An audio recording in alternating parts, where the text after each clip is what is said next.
Hi, I'm Kezia Samuel, Deputy Chief Investment Strategist. So far, 2024 has been a good year for the stock market. And what that essentially means is that those good years translate to tax gains. And as we approach the end of this year, this is typically a time to have conversations with investors about tax loss harvesting. This strategy uses portfolio losses to offset capital gains to lower the tax bill.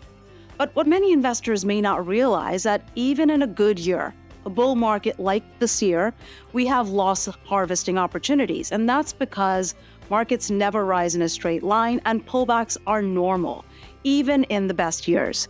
Since 1980, in fact, the S&P 500 has experienced positive returns in 33 out of the 44 years, but also experienced an average intra-year decline of 14.2%. What this means is that as those market dips happen, it creates those opportunities to reduce that tax burden that we certainly don't like along the way.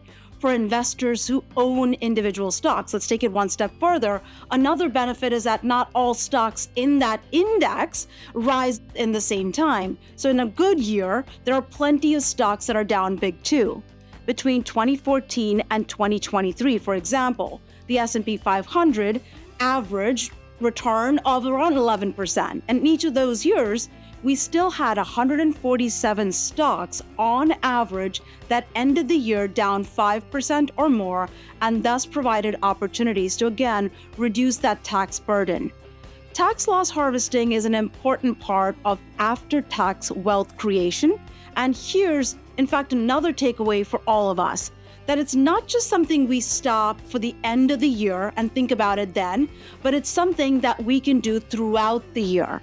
And thanks to technology, losses can now be harvested throughout the year, increasing the effectiveness of this strategy because, again, opportunities don't just wait for tax season or the year end. We hope this is helpful. Until next time.